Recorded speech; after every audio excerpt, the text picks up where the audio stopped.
Hey, what's going on, everyone? Super excited to be with you today.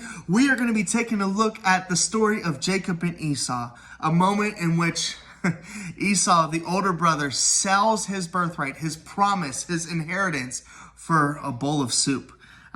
Just to give you some preface on this, there's a man in the Old Testament, his name is Abraham, and God goes and speaks to Abraham, an older man, and he says, hey, you're going to be the father of many nations. As many stars as you see in the sky, that is going to be the number of your descendants. And so Abraham is blown away by this promise of God, and he follows God, and eventually him and his wife get pregnant, and they have a son named Isaac. And this is where the son has two sons named Jacob and Esau. And so that's where we're at right now, part of the lineage of Abraham, Jacob and Esau. And so in this moment, Jacob is more of a stay-at-home type of guy. Esau is more of a hunter out in the wild, going and risking his life type of man. And so there's kind of a difference between the two. But in this particular instance, Esau has been on the hunt for a little bit, and he is returning home famished.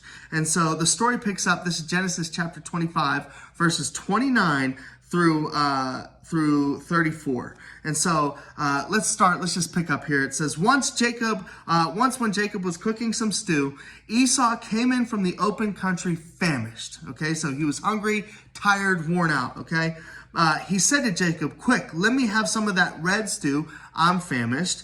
And look at how Jacob replies. He says, first, sell me your birthright.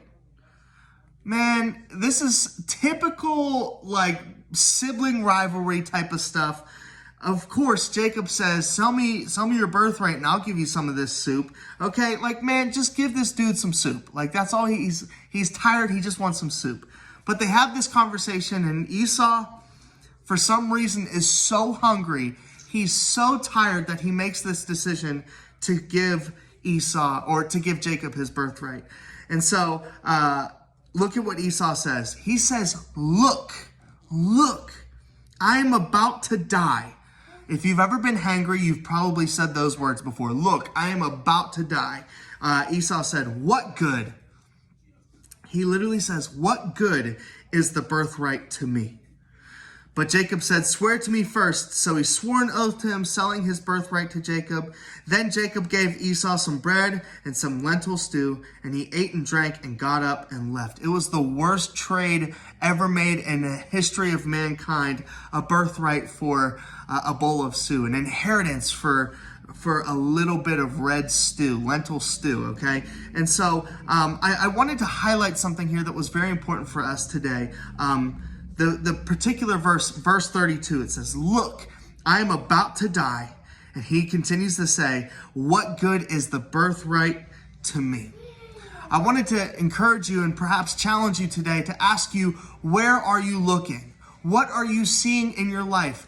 In a day like today, especially in this season right now, it is easy to see all of the stress, all of the chaos. It's easy to see the bank account that is really hurting. And yes, the government's trying to help, but it really doesn't replace, a solid job and the employment that I had. And it's easy to see that I have a sibling or a relative or a grandparent who's hurting or sick right now. Like, we can have our eyes fixed on some really bad things, and all of those things are very real, but we can, again, go down through all of the social media posts and see all the chaos, and we can think the government's going to end, and we can believe that this virus is going to take us out, and it is so easy. It is so easy whenever we are unintentionally looking with our eyes to see the worst. And when we see the worst, look at what he says. Look, I am about to die. That is a lot. That is an extreme statement over a bowl of soup.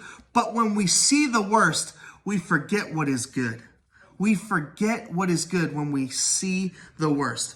He again goes, what good is the birthright to me? I want to ask you today, what are you looking at? Are you looking at God's promises? Are you studying his word?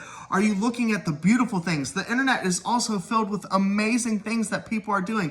Are you watching sermons? Are you filling your mind with worship? Are you watching some incredible videos? Are you seeing the joy? You can go on Zoom and see each other's faces and experience that joy of being with one another. Yes, it's over a computer, but you can see one another. And so I just want to ask you again, Where are you looking? Because if you're looking at the worst, if you're looking at death, you might forget what is good. And so I don't want you in this season to forfeit some brilliant, amazing things just because it looks a little bit tumultuous right now. I don't want you to give up on the big promises that God has over your life just because this season is marked with a virus called COVID-19. I don't want you to give up all the good things because the world isn't looking too great right now. And so I want to challenge you. Where are you looking? Please don't sell your birthright. Don't give up on your promises over a bowl of stew, okay? I know life can be a little bit tough right now. I know things can be a little bit hectic, but let's look to God. Let's look to the cross. Let's look to Jesus and have him remind us how good he is. Don't give up on the promises of God. And I hope that this encourages you today. Look to Christ and watch everything transform around you. Be blessed.